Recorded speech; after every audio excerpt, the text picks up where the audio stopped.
법무부가 2019년 탈북어민 북송 당시 검토한 내용을 공개했습니다. 사건 당일 청와대가 법리 검토를 요청해왔고 법적 근거가 없다는 판단을 내렸다고 밝힌 건데요. 검찰은 당시 정부가 위법성을 알고도 송환을 결정했는지 들여다보고 있습니다. 신현정 기자입니다.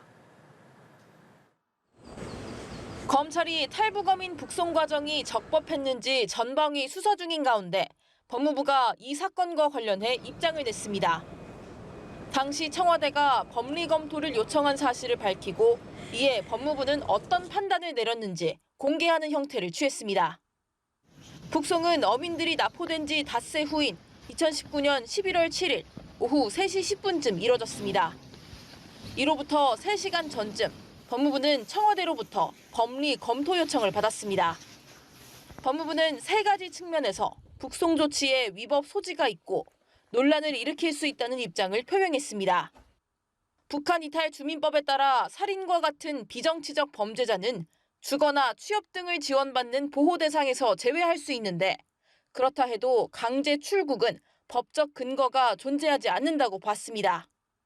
공공안전을 해칠 염려가 있는 사람의 입국을 막는 출입국 관리법도 외국인을 전제로 하기 때문에 적용하기 어렵다고 판단했습니다. 범죄인 인도법상 강제 송환도 범죄인 인도조약이 체결되지 않은 남북의 경우 사법부의 상호보증 결정 없이 이뤄질 경우 논란을 야기할 수 있다고 평가했습니다. 반면 정의용 당시 청와대 국가안보실장은 정부 부처 협의가 있었다고 주장해 북송 결정에 관한 진상 규명이 불가피해 보입니다. 흉악 범죄자로서 국제법상 난민으로도 인정할 수 없다고 판단하여 정부 부처 협의 결과에 따라 추방을 결정하였습니다. 이 밖에도 어민들의 송환 과정에 대한적십자사 등 정식 담당 기관이 아닌 경찰 특공대가 투입된 점 등을 두고 북송이 위법한 게 아니냐는 지적이 제기됩니다. 연합뉴스TV 신현정입니다.